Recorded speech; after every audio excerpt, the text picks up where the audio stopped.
Welcome to the CFA Society India podcast, where society members engage in conversations with industry experts to bring you unique insights.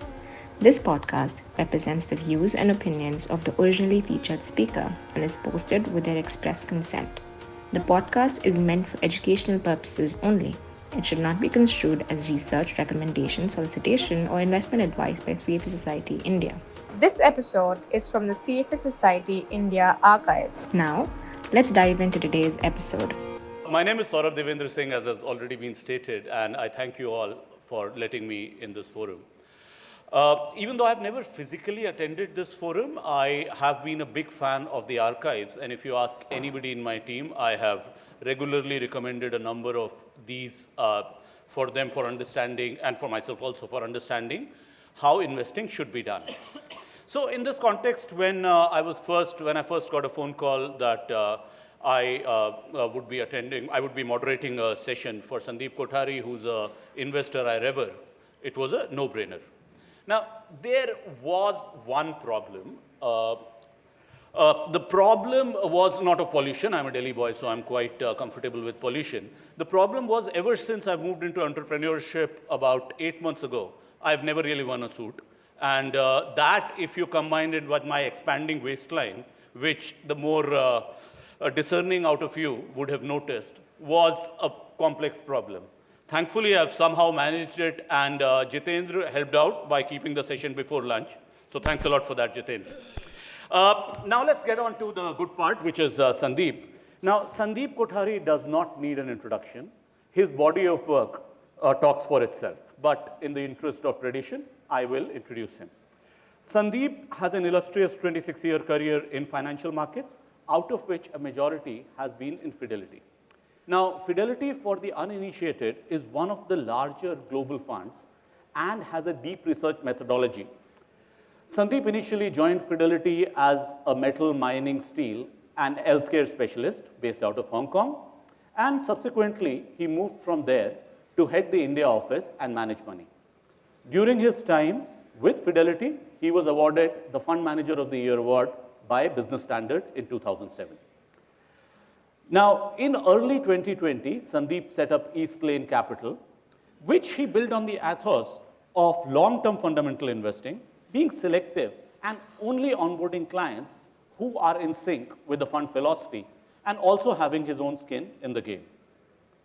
Outside investing, Sandeep is into fitness and has successfully completed the endurance marathon and half Ironman. Wow. Over the last 15 years, I've interacted with Sandeep multiple times.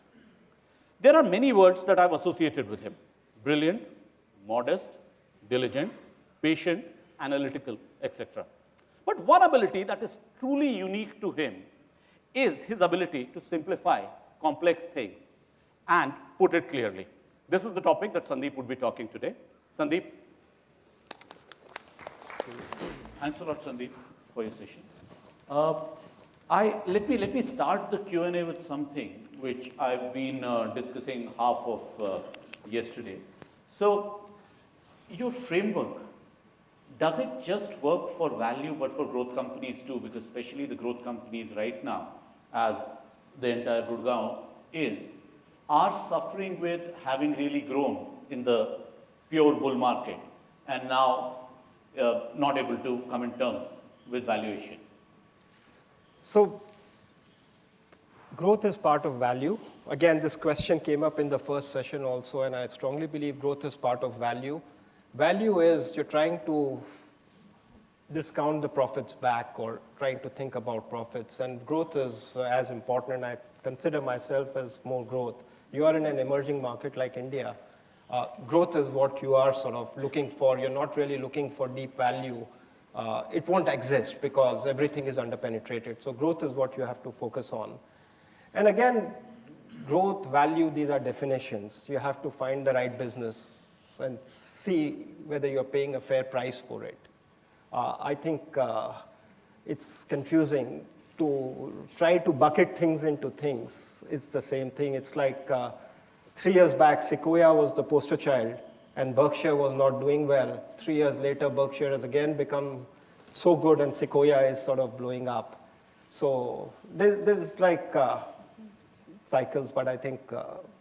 But how would you use this to, say, value a new age company?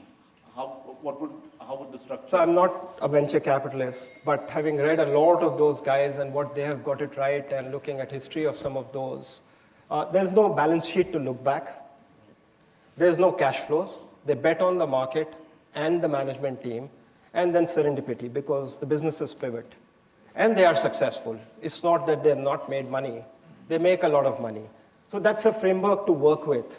And there's nothing right or wrong about it. And they value things differently. It's market cap to sales, price to gross profit, because you're valuing the market, the potential market, you're betting on technology, and nothing wrong with it. If you're good with it, you understand it, absolutely, you can make a lot of money doing that. Perfect. Let's stay with the framework part. Now, how does the framework work for cyclical sectors like, say, the construction sector?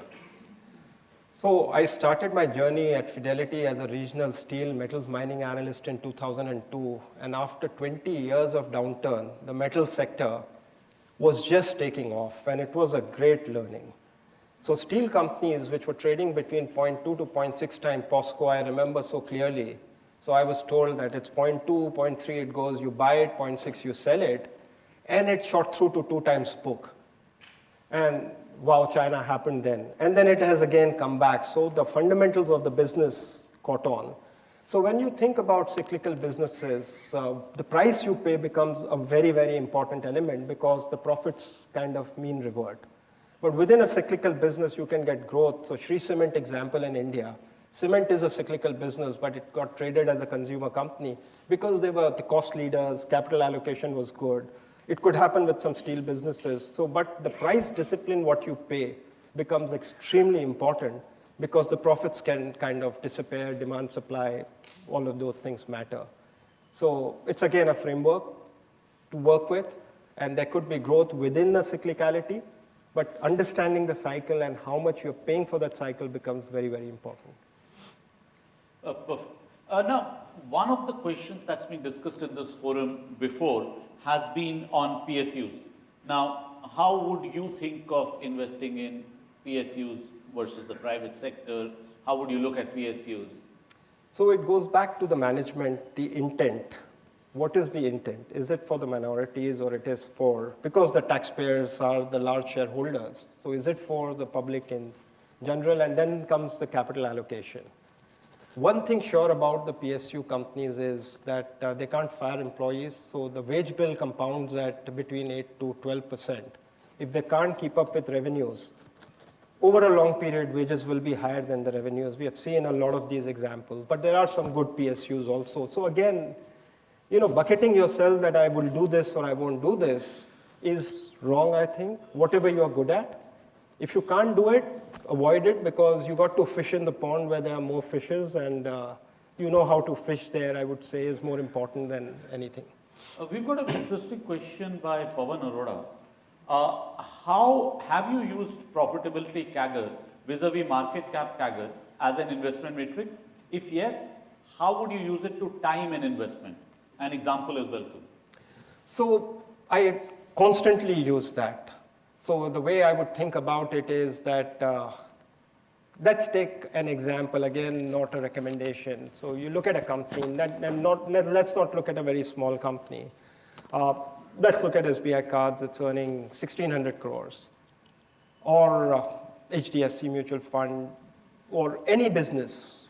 If SBI Cards is earning 1,600 crores, can it earn 5,000 crores? What will it take? And if it earns 5,000 crores, what can be the market cap potential of that business if it continues to grow after that also at a rate? So it just helps frame the whole question correctly, and then you can work backwards and figure out what drives this business. And to do that, then you go back to the unit economics of the business, that if per card they earn 1,100, 1,200 rupees, how many cards holders they need? And does it make logical sense that this can happen within a reasonable time frame so you get your compounding from the price you are sort of putting up? So it's the same problem. You can do it from a Excel sheet way, or you could just frame a problem, understand the unit economics and think about it. but it really helps that when you're looking at a business and its scalability, that this 100 crore profit, to reach 500 crores, then you really make money. What would it take? Does this business has the market or the management bandwidth? So just one example, I used to be a pharma analyst when I started my career. And in 2000s, I saw pharma companies getting stuck at 200 crore profit for years. Two reasons. For a pharma business, you need a manufacturing plant. So to make the second and the third plant, some companies did not have enough cousins who would manage those plants. And some companies just took time to invest in those plants to grow. And once that happened, and once they reached 500 crore, the market caps grew. And then you see companies with 2,000, 3,000 crore market cap over that period, and the compounding has been phenomenal. There's an interesting, again, another interesting question by Sajal Jain, and that's something I kind of wanted to ask too, because I've just read a book on the tulip mania. Now, how do you discount irrationality in our models while making investments? So irrationality is always there, it's long term, it's short term. How do you discount that? You can't model irrationality, you can see it and you have to run through experience. So one of our colleagues at Fidelity always say that find me a bubble and I want to be there because I can make a lot of money there. So you don't need to avoid it. You don't need to get carried away. We can all rationalize. Today morning we were speaking with Saurabh that we can all be very rational and say that, no, this is the price and we lose out everything. So there's a fine balance, otherwise all of us would be very rich, right, if there was a simple formula. Yeah, no, probably. I ended up doing that with subprime back in my investment days. But yeah, so the other question is by Jitendra. And he wants to ask, how do you track and incorporate macro views and geopolitics in your framework? How do you deal with the complexity? So macro is important. There has to be some framework. But you go back to the Infosys example.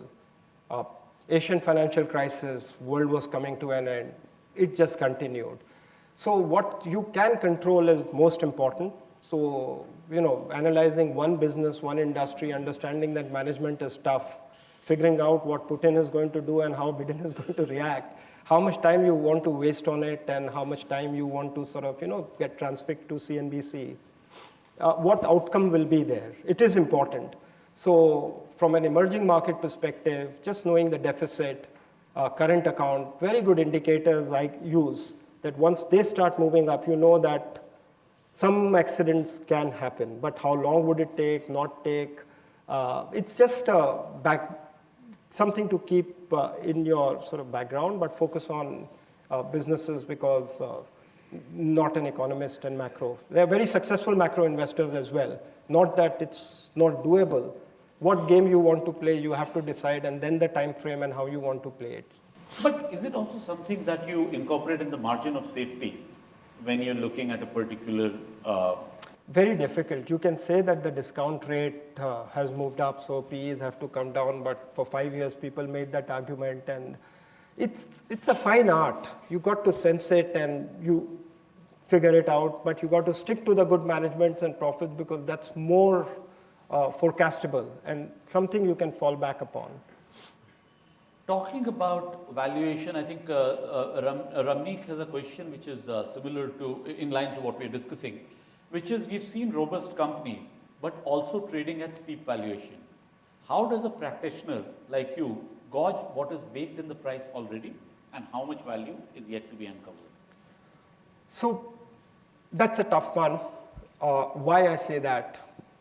There have been examples. Let's look at Page Industries again in 7-8, trading at very high multiples, but the profits were growing at 40, 50%. And if they could grow, the profits grew into the market cap, and then the compounding of 15, 20% after that could still happen. So if the growth aspect is there short term, high P multiples are okay because the profits quickly grow. But if the growth is discounted too long term, then it's sort of, and I think these questions keep coming up from an India context more is for the multinational companies and the FMCG companies. I think it's very unique to India because they don't dilute and the holders keep holding. So there is a supply-demand sort of issue about it. And mentally, you can say that these businesses are there for 50 years. But within that period, so Hindustan Unilever did not do anything for 11 years, and then the compounding happened.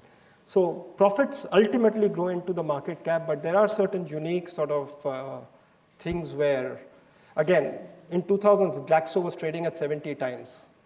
Then it did not do anything because the profit growth wasn't there. So long term, these two things kind of converge. There are unique circumstances which you got to accept and respect, and it's all of those things put together. Perfect. There is a question by Pradeep on guide us on simplicity of exit strategies with examples.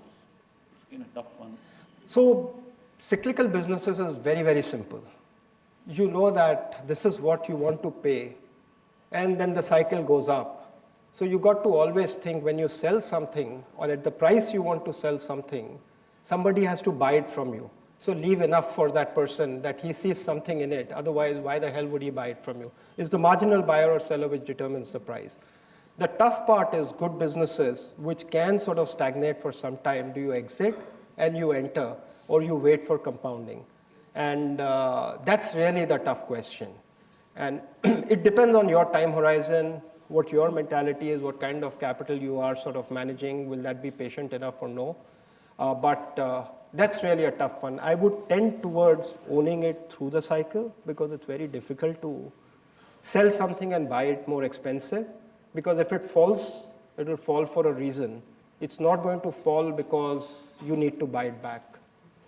Or there is a COVID event or GFC happens and you can buy, but who knows? You can keep waiting for those events.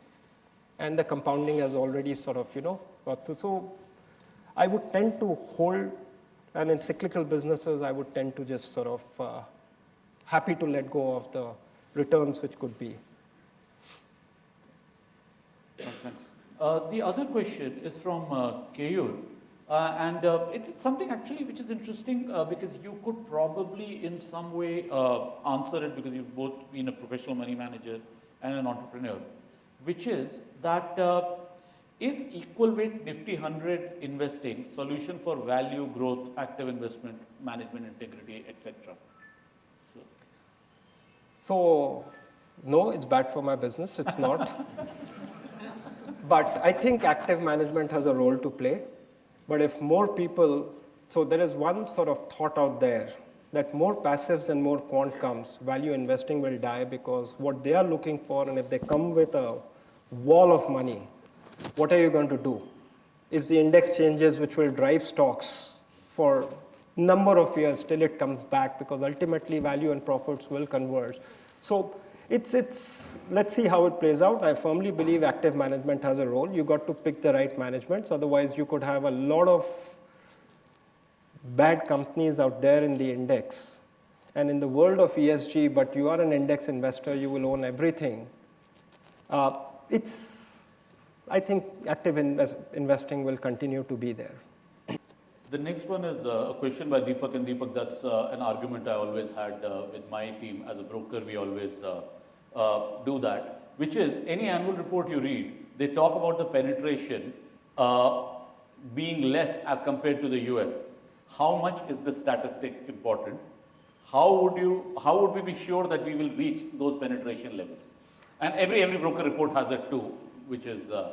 It's a good chart to have, and it's real, it's important, but it's kind of sort of, we know that there are 10 to 15 crore consumers in this country which can really spend, and rest on a 1.2 billion people, everything will look under-penetrated. 40% of them do not have the purchasing power. So within that $2,500 per capita, it is concentrated in the top, and the bottom 40% have no purchasing power. They're living hand to mouth, it's sub $1,000.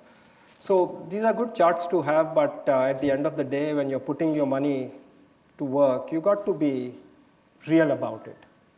But do you divide India into different parts? So I think one of the theories has been there is a Switzerland in India, there is a US in India, and there's Eastern Africa in India, which is there. So is it to be thought in that way, which is there for the addressable market? So there are 11 cities which contribute to maximum GDP. If the 12th, 13th, 14th become visible, it will become sort of more interesting, and that 13th, 14th could be a Thane emerging or a Noida emerging. So it again goes back how quickly this per capita would kind of increase. Abhinav asks a question from one of your slides earlier, and he says market cap has far outpaced the profits in the consumer durables and the building material sector over the long run. Doesn't it imply that the correlation between profits and market cap doesn't always hold true even for the long run? As per your framework, when the market cap has outpaced profits for 5-10 years, should one be exiting the sector? I'm not sure if that's a specific question you... No, it has. So there are no sort of firm laws of physics don't work in a market, but we just try to create frameworks to deal with the markets rather than having a definitive answer to the market sort of thing. So yes, once you see that, then you got to go back and do your homework that whether you believe that the durability of the business is really, really there, that you want to see it 10 years and the markets will compound. So if a stock is trading at 70 times today because it has been re-rated, but the profit growth is 15% at a ROE, then you go back to your valuation framework and say that probably the right multiple is 35. So the multiple will halve, profits will continue to grow at 15, so your compounding is going to be 7-8%. If you're happy with that, absolutely fine.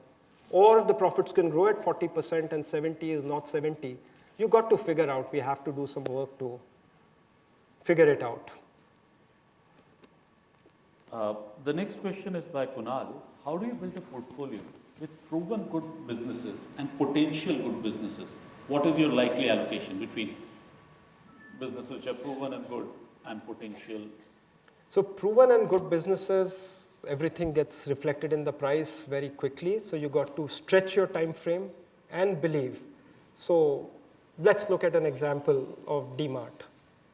It's proven emerging kind of a thing. If you just do a simple math and you do the unit economics per store, treat it like a utility and say that these are the store economics, so the value of each store is X. Assume they execute everything well, which they have demonstrated. So today's price is discounting approximately, and these are just approximate, I'm just talking from a understanding perspective, again, no recommendations or views on a stock. They're discounting 1,200 stores, whereas they have about 300 stores today. And the potential is go to 5,000 stores. So market is not going to bring it down to 20 times or 15 times for you to be able to invest in it. But if you believe 5,000 stores will happen, so the margin of safety is 1,300 stores you pay for, or 700 stores if the stock corrects you want to pay for. And at that point in time, the execution is still equally good, is the calls you would constantly need to make. But if you keep looking at an EV, EBITDA, or PE, maybe it will never give you an opportunity to invest in it. Walmart compounded similarly 30 years in US. But it was the execution, it was the unit economics of the store, no disruption. So you've got to constantly look at that and then define your margin of safety. If COVID happens and it comes to 150 stores and there are 300 stores, wow, you'll compound massively. But those are the kind of sort of frameworks you'll have to work with. The next question is by Prachi. How do you see the impact investing in the context of India? I read TPG BlackRock Management are among the top to have such portfolio style. And is it really possible to generate alpha return when there is no such thing according to the Pharma French model? Talking about deep simplicity, how do we find out management playing like cookie jar manipulation? Sorry, impact investing, I'm lost. I'm too old, I think, like 26 years. And so some youngster is there who has got this thing right. Sorry, if you can define it, I have no idea. There is no simplicity in the question. No. I'm sure it's simple. I don't understand it. Sorry. I wouldn't say that. No, it's interesting with regard to BlackRock, with the guy who set it up is a good friend, and the amount of money, at least the capital that they're seeing is massive. The return expectations are relatively lower. I think impact investing, I get it, is the ESG part that so I shouldn't comment, but it's a lot of greenwashing. Oil wasn't part of ESG index and now it is. So West versus East, what is ESG? Governance is non-negotiable. You don't believe in cigarettes because it causes cancer. Don't invest in tobacco, you don't want to encourage it. Oil is good or bad, I don't know. Coal is great for India, otherwise we would have been like Coal India has flatlined the prices for us for power, it's great. So it's an evolving concept. We all need to do something about the environment. And my belief is you got to consume less. So there won't be GDP growth, there won't be growth. And the valuations will come down and we'll all be in bond world. I don't know what's the answer, yeah. So there's a follow-up question by Kubod on ESG itself. That do you see ESG as an investable sector with decent returns in the long run with no government or supranational support? Or is it mostly going to be driven by governments, not just... See, we are in capital markets. It is capitalist society we have to believe in, otherwise capital markets would be dead. So it's about what returns can you generate and how growth will be. Within that, the theme of ESG is there. So sustainability is important for the business anyway. If you're not sustainable, you can't get a high multiple. Governance is extremely important. Beyond that, what is the standard? Is there a standard for ESG or everybody is coming up with a standard and, I don't know. Is there a definition? Evolving in some sense, I guess. There is no definition for it. So it's good to have, everybody believes in it. You can raise a lot of capital, but the underlying principles of sustainability, governance, you can't argue against that. But any theme is very dangerous because you pay for it and then the profits don't happen over a period of time and you realize that, oh my gosh, what was I doing?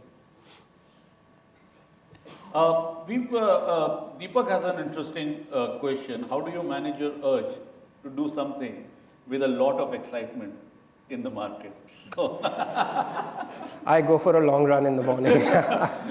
Hence the need for fitness, which works better. Gaurav has a question. IR guys these days know what investors want to hear. Some tools you use when you read the annual reports. So I think reading the annual reports is extremely important. So one of the things which works for me is that forget forecasting, just look at the last 10, 15 years, if there is history of numbers and put it in a format which makes sense to you, that ROE, working capital, cash flow generation. And on that, you read what the chairman and the managing director is saying. And is it consistent? Does it make sense? The numbers kind of correlate to what they are saying is extremely important. And at the end of the day, it's your job to understand the business. It's not the IR guy's job to make you understand it and make money for you. Otherwise, what are we doing? So it's their job to sell. If they are selling, not everybody does. And it's our job to figure out what we want to do. Kayur has a question, again, with IR and management. Do you have a framework to rate management integrity on a scale of 1 to a high of 10? If yes, I think, Kayur, that would be a specific question which Sandeep will say, no, I'll just ask it for the sake of being a true transferer. If yes, what is the output of your structure for Adani? So, first thing, from a scale to 1 to 10, there is no in between. Either it's 1 or it's 9 or 10 or there's 1. There's no 5 or 6. How can it be? Then sometimes you're good, sometimes you're bad. And specific, it's like not right to comment on anything. Just this is a very subjective comment. And so the other one is by Jitendra. How does one take action on extremes when things are visibly in bubble, but the timing element is not possible? Something like last year. Do you take cash calls in such cases? If yes, what kind of cash drags have you seen in the past? So when I was at Fidelity, that was a more difficult question, but the customers used to tell you to be invested, so it was easier. You were beating a benchmark on your own. When you think about absolute, it's a bit tougher. If there are no ideas, you don't invest. But then you run the risk that you become too conservative and you miss out and you are like, looking at the TV screen and saying that Ukraine has happened, oil is going there, here, and it's a fine balance. I think going back to the businesses, the managements, and thinking the long term that, okay, today it all looks bad, but 5 years or 3 years, if it is from 1,000 crore to 5,000 crores, and if you believe it will happen. So again, going back to that framework really helps to ride through all this kind of noise, because there are no easy answers. But from present, if I don't know there are ideas, I'll sit back, but I don't want to take cash calls. I want to find businesses where I can invest, because I believe India is still a growth market and there's a lot of opportunity out there to compound and make money. So I don't want to get bogged down by just the macro. And which is somewhere in your ethos of just the macro. Fine. Sandeep wants to find out what, according to you, are the trend sectors for the next decade in the globe and India? No thematics. Whatever compounds profits, then it's not in the price. I don't believe thematics work for me. Amulya is asking specifically for the AMC business, as there is a lot of penetration that needs to be unlocked, especially in India. What can investor expect, as in? Great returns. It doesn't require capital. There's massive scalability. The only thing is the fees will come down if passives become large, or you have to generate fees from more fee generating products or whatever. But in next 10, 20 years, nothing has happened in India. It's like financialization has just started. You go back, look at P multiples of T Rowe or others. And Fidelity was a private company, but the NAV just compounded despite all of these things and scale. So I think it's a call you got to take, how much the pricing will come down and what profits will be at what sort of level. But it's a great business. And we've discussed this about the US financial markets, the book that you recommended, which ended up being very interesting. Now, a couple of questions which are slightly off investing, but what is your advice for budding analysts from experiences in your career? And I know that you've been a great mentor. So Gaurav is asking this question. And so you got to read a lot. You got to enjoy what you do. And you got to put in the hard work and keep at it. Really, it's just a lot of hard work. And you got to enjoy doing it, so it kind of works out. There's no easy that do X, Y, Z, but yeah, reading a lot definitely helps. Kumud wants to find out, do you always have a target exit price? If yes, how often do you actually sell at the target price? So there's always something in mind, but it's a rolling price, because you keep learning when you are invested in a business that what can happen, what can't happen. On day one, you don't know everything. So you start with a hypothesis and it sort of evolves and keeps evolving. Every morning is a new day. Although the turnover ratios in the funds when I was managing or now are being extremely low, but every day is a new day, and in public markets you can exit whenever you want. That's the luxury you have. So for cyclical businesses, yes, there is a target price and you want to exit a bit earlier, but generally it just evolves. I keep sort of rolling forward 3 year, 5 year, 1 year sort of, and just keep a check as to you're not becoming lazy, basically. Abhishek asks, are there any sectors which are a complete avoid for you? Never say never, but not naming the sectors, but given the bandwidth that the new sort of setup which is there, you want to focus on few things and go deep and do them better. So it's just prioritizing rather than saying that I'm not going to do this and I'm going to do only this. But yes, prioritizing is important because the time is only so much. So I think like I would sort of end there. I've been a steel analyst. I know that I need to understand the global demand supply and domestic demand supply. Do I have the bandwidth today to be able to do it? It's very tempting. But if I don't know the cycle well, am I doing the right thing by investing in it becomes the question. So those are the choices you need to make, and you would. So your priority sectors, Wherever the profits will grow and the price is reflecting good. To be honest, it's more stock by stock in each sector. There's no sectoral sort of theme. What happens is you tend towards looking at a sector, you find a lot of things, and then you ignore something because you have that much bandwidth. But it is like really, honestly, it's stock by stock rather than taking sector calls. As an asset manager, what would you give more weightage to, scalability or profitability? Question by Yash.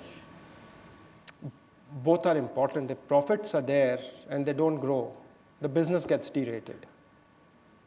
And then the profits will decline. They won't remain stagnant. So growth has its own sort of life cycle. So I think growth is very important. So if I go back to that framework chart, management, business, and value, the intersection of the three is the sweet spot. If you can identify that, then just hold on to kind of those investments for long if you've bought them at the right value. So I think growth is extremely important, very important, because just profitability will not drive value. There is the next question is by Shalabh, and it's a question which, again, Shalabh, you've mentioned that there are listed holding companies in India that have a massive holdco discount, even up to 70%. What are your views on this from a value investing perspective? I would also put the other point, there are other companies where there is almost no discount being given to the value. So how do you look at the holding company discount for businesses? So it goes back to the intent, why the holding company is there. Is the cash flow going to come to the minority shareholders, or you're just trying to buy cheaper the underlying assets because optically it looks value?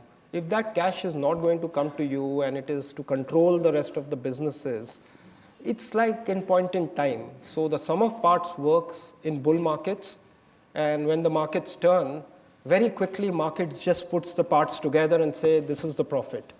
So if you can buy the underlying business, it's very easy to forecast. But if you're buying a cheaper cousin, what is going to unlock that value? What is the intent of the management? It becomes extremely important. So the best is to buy the right business and the right management at the price right, because that is the best risk mitigation, but you're not going to get everything right. So you need to have reasonable diversification, but not a lot of diversification. And then usually you build the positions as your conviction grows. So if you buy something at 100, you want to double it at 150 because your understanding has become better and you know that the thesis is going to play out. So I tend to build the position sort of slowly rather than putting everything together, hoping that I am investing for long term and I'm going to get it right. So reasonable diversification. And if a lot of cash is coming in today's structure, I have the luxury of parking it and curating a portfolio. But when I was sort of in the previous life, it was tougher. So the diversification was longer, because if the conviction wasn't there, you won't put 5%. You would put 100 basis point and then slowly build upon it. So the diversification used to increase at that point in time. But today I would wait and sort of allocate with conviction where I want to invest. One of the problems with having a very big portfolio is you lose a lot of opportunities, which are companies which are starting, like Havells when it was here. You could not scale it up at that point of time if you have a big fund. I think there is no right answer for it. There are extremely successful fund managers running 700 stock portfolios with great track records. So I think it's about whatever is in your portfolio, are you on top of it? So if you have a team of great analysts and co-investors who can analyze businesses and you can sort of still diversify, again, there's no right or wrong answer. It's about the bandwidth. How much can you do and how much you are on top of is most important. If you have a great 50 analyst team, you're running a global portfolio, you could have 500 stocks and still have great returns. So again, you have to be on top of the stocks which are there or what you want to invest, rather than a right answer to how large a portfolio should be or how small a portfolio should be. Abhinav asked something which again flows into this is, your investment framework must have evolved a lot over the years. The most important thing that you've changed in your framework, biggest mistakes you committed during your early years as an analyst. So investment framework keeps evolving, and it is tending towards, if you can buy top quartile managements, your life is easy. At your age, you want to do more things than just sort of constantly the next excitement. So I think the more you can buy better quality managements, good businesses at a fair value, will make life simpler, is a realization which keeps coming every day, but to get there is tough, and finding them is tough. So that's the attempt and sort of thing. The big mistakes are really not paying up for good businesses. You thought that it is expensive, and then it became more expensive, and it kept compounding. And you just sort of missed out on opportunities which you had done all the work, and just being too cute about valuations that if it comes to 15 times, I'll buy. It comes to 15, you say, it comes to 12, I will buy. Whereas you should have paid that 25 and the profits should have grown. You don't want to pay 50, 70, but sometimes just the fair value has been the biggest mistakes. The next question is by Amulya, and it somewhere fits into what you're trying to do with Eastlink. He asks, how do you understand your investors' expectations align with yours as a manager? Is there a specific framework you use for that?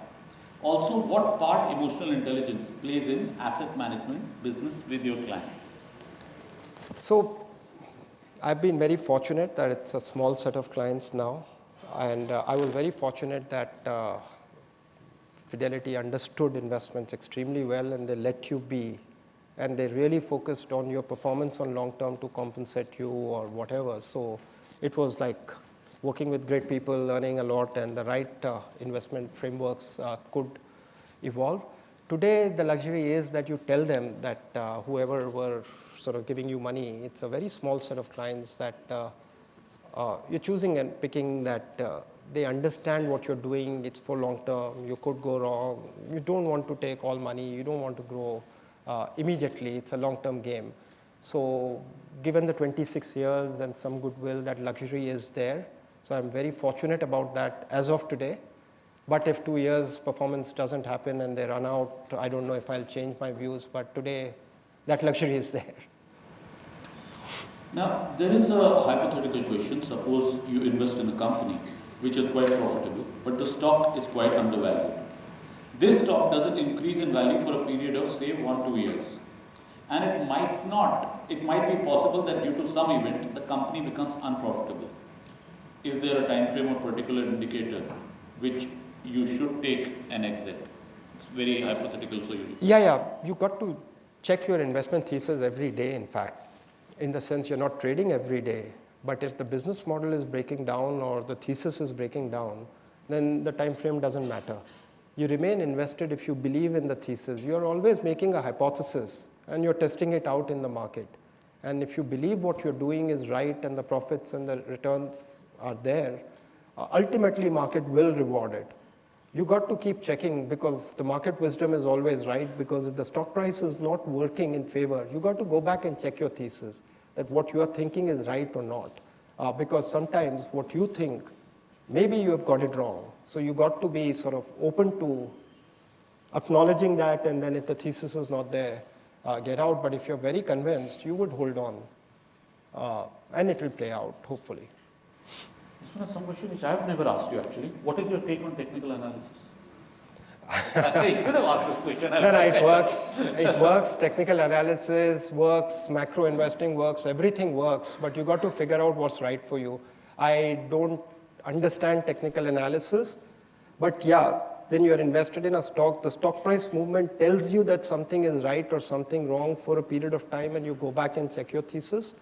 But more than that, I haven't really looked at technical analysis to time the markets.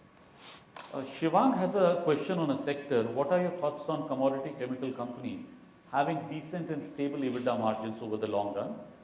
Basically manage supply-demand businesses, unlike typical commodity.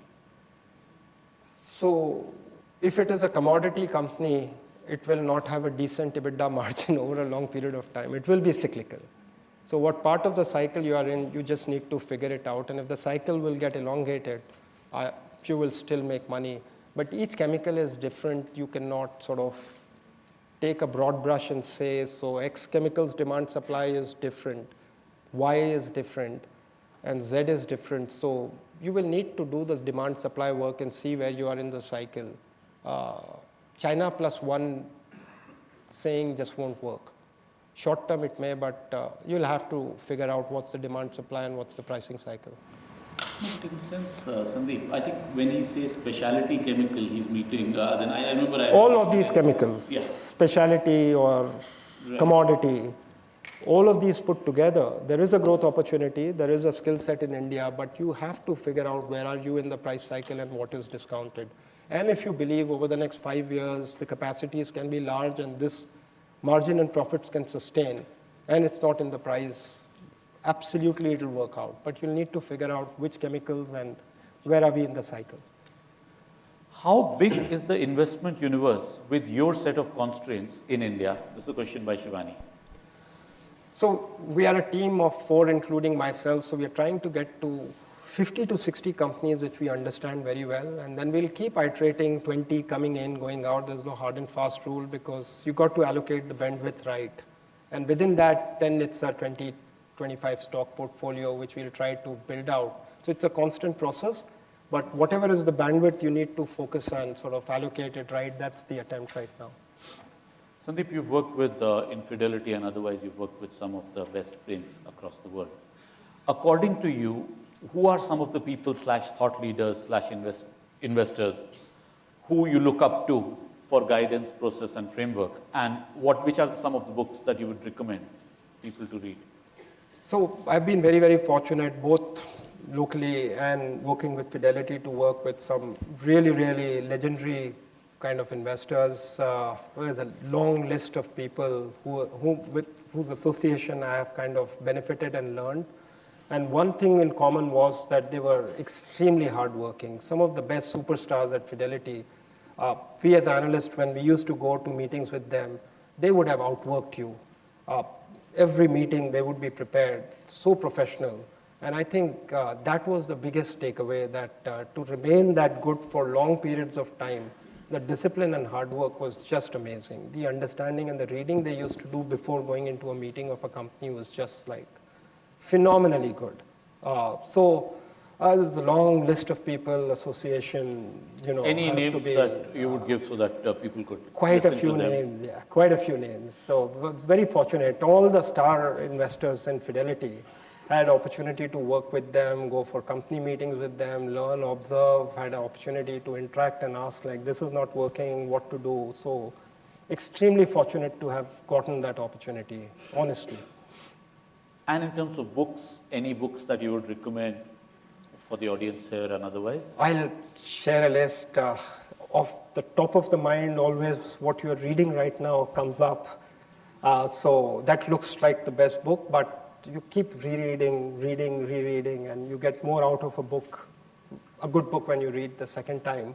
So I can share a list of top of the mind right now. Will be the same names which come, but yeah, more thoughtfulness is required. Like as Perfect. That John Nocera's book, That's an amazing Picking book. the Pieces. That's an amazing I think it's an amazing book, which anybody who's investing in banking sector should read. It kind of talks about the financialization of US market from 1950s to 1995. And after reading the book, I realized why Bajaj Finance and HDFC Bank did what they did from 95 to now.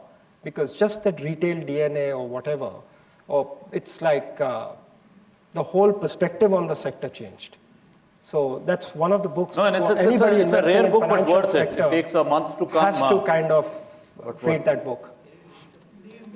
It's a piece of action by John Nocera. Piece of action by John Nocera. So your take on Credit Suisse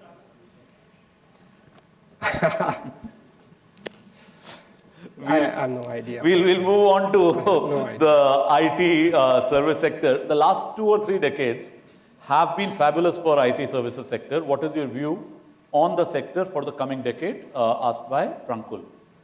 I think it'll be a great sector, but whichever company rides the tech cycle and the management structures well will be able to do well. And it is a cyclical in that sense, that growth rates of 15-20% get discounted, they fall to 10. So what is a fair value you need to figure out, but it's high return, high cash flow generating sector with growth. And you also have to remember that within this, if you look at globally, Accenture has survived, but IBM, EDS, there have been a lot of casualties in the sector because their business model or their management structure, or they did not ride the tech cycle well. So that cyclicality aspect kept in mind, the underlying sector is still sort of great. What price you pay for it, need to figure out, but it will be, for the next 5-10 years, a very good sector to be. We're up to the last few questions. Now, what is your view on coffee can investing? Is it deep simplicity of retail investing? So absolutely, if I can find great managements at a fair price, good businesses, I would love to kind of buy them, and I can have a good life, not worrying about things every day. But getting there is tough. In hindsight, everything looks very, very easy. For next 10 years, which will be the ones, requires a lot of hard work, and it just becomes like the coffee can is in the hindsight and not with foresight. Kiska, sorry? Stocks? Agli baar bulayenge nahi mere ko, and it will be very difficult. And if you're investing X, please invest in my fund and we'll discuss. Now, the last question was actually asked the first, and I've kept it for the last because it is a non-investment but an interesting question. It's by Mukul. What is your fitness mantra? I enjoy endurance sports, so did a couple of marathons and did a half Ironman, so really enjoy endurance sports. It's interesting. It just keeps you going, but whatever works for you, it really works for me, and it's discipline. It gives me time to think, so I really enjoy it, and if you're for it, definitely attempt it out. Thank you for listening in to today's podcast. Before you go, please subscribe to stay updated on your favorite podcast app.